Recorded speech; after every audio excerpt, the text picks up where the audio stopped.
पिछले 10 साल के पेपर्स में जितने भी ग्राफ पूछे गए हैं, एनसीईआरटी में जितने भी ग्राफ है, वो सारे के सारे एक साथ ढूंढ के आपके सामने लाया हूं। इस पूरे के पूरे पीडीएफ में आपको सारे ग्राफ मिलेंगे जो एनसीईआरटी में है। And trust me, all the graph are super duper important. इनके आने के चांसेस बहुत ज्यादा होते हैं। कई बार क्वेश्चंस के बीच में पूछ लेते हैं कि आपको इसमें ग्राफ बनाना है, कई बार पूरा ग्राफ ही पूछ लेते हैं। सो प्लीज, मैंने आपको आज के ये जो पीडीएफ में ग्राफ और उसके साथ उसके लॉजिक दोनों चीज बताई है। आप इतना कर लीजिएगा, इसमें से कम 15 मार्क्स या 20 मार्क्स तक आराम से बना लोगे। ये सुपर इजी है। ये ऐसे हर एक स्टूडेंट के लिए है जो फिजिक्स में आउट ऑफ स्कोर करना चाहते हैं। लेकिन कई सारे स्टूडेंट है जिनको अभी तक समझ में नहीं आ रहा है कि फिजिक्स पढ़े कैसे, कहां से पढ़े, कब पढ़े, कैसे करे, क्या करे। तो बेटा आप ना ये इंपॉर्टेंट ग्राफ सारे के सारे कर लो, अच्छे से दिमाग में घुसा लो। इसके अलावा मैंने एक important easy and important topics की लिस्ट आपको दी है इस चैनल के ऊपर, उसमें भी कंप्लीट कर लो। आपका फिजिक्स आराम से पास होने से ऊपर का हो जाएगा। ठीक है, ये पूरे पीडीएफ में आप आराम से यहां पे देख सकते हो। I just show you with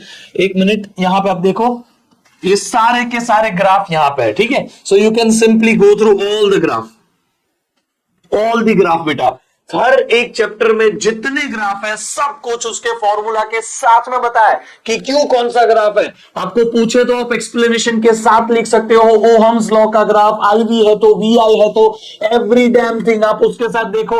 Ohm's law के लिमिटेशन का ग्राफ, आप नॉन ओहमिक कंडक्टर्स का ग्राफ, सेमीकंडक्टर्स का, सब कुछ आपको टेम्परेचर के साथ क्या होता है, रेजिस्टिविटी का, हर एक कॉपर के लिए, एलॉयज के लिए, सेमीकंडक्टर के लिए, हर किसी चीज के लिए ये दो ग्राफ सुपर डुपर इंपॉर्टेंट है। एनसीईआरटी में नहीं है लेकिन बहुत बार पूछे गए हैं। इन दोनों ग्राफ को स्किप मत करना, प्लीज याद रखना बेटा इस चीज को।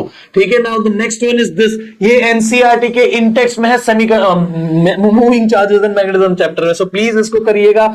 ठीक है, इसके साथ में ये ग्राफ भी एनसीईआरटी में नहीं है, इजी ग्राफ है। आपको मैंने टाइटल भी दिया है, कौन सा टाइटल है तो क्या ग्राफ आएगा, प्लीज अच्छे से करिएगा। ये डाया पैरा पैरो में आपको टेम्परेचर का ससेप्टिबिलिटी के साथ ग्राफ पूछा जाए तो ये रहा। इसी के साथ में आपको इंडक्टेंस में ये ग्राफ पूछेगा। ये आपके पिछले साल के पेपर्स में से ग्राफ निकाले मैंने, ये बुक में नहीं दिए है। ठीक है, इसके अलावा ये ग्राफ भी पिछले साल के पेपर में, एसी जनरेटर के लिए आपको ऐसा ऐसा सब पूछ सकते हैं। एसी जनरेटर की डेरिवेशन है ना ईएमआई चैप्टर में, उसमें से। इसी के साथ में आपको फेजर डायग्राम, ये देखो प्योर एल सर्किट, उसका डायग्राम, उसका वेव वाला ग्राफ, उसके साथ phasor diagram super duper important. ये कैपेसिटर वाला सर्किट, उसका आपको ग्राफ जो वेव ग्राफ है वो, और उसके साथ उसका फेजर डायग्राम। उसी के साथ आपको एलसीआर सर्किट का इंपीडेंस ट्रायंगल, फेजर डायग्राम, सब कुछ। ठीक है, हर एक चीज डिटेल में। एलसीआर सर्किट में ये ग्राफ ना आपकी बुक में नहीं दिया है लेकिन ये ग्राफ पूछ लेते हैं एग्जाम में, तो प्लीज करिएगा। करंट वर्सेस फ्रीक्वेंसी और impedance versus frequency, every damn thing, series LCR का। ईएम वेव्स तो आपको बनाने आती होगी, डोंट वरी। ये ग्राफ भी 3-4 बार पूछा है पिछले 10 साल में, तो प्लीज इसको करिएगा। ये रिफ्रैक्शन थ्रू प्रिज्म के अंदर का ग्राफ है, आप इसको कर लीजिएगा।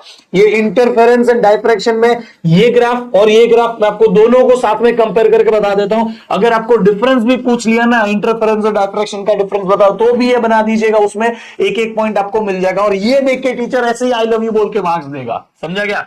इसी के साथ में ये सारे ग्राफ फोटो इलेक्ट्रिक इफेक्ट में तो ग्राफ ही ग्राफ है, मस्त से ये सारे ग्राफ, हर एक इंपॉर्टेंट चीज मैंने यहां लिखी हुई है। ये पीडीएफ आपको मेरे टेलीग्राम चैनल के ऊपर मिल जाएगा।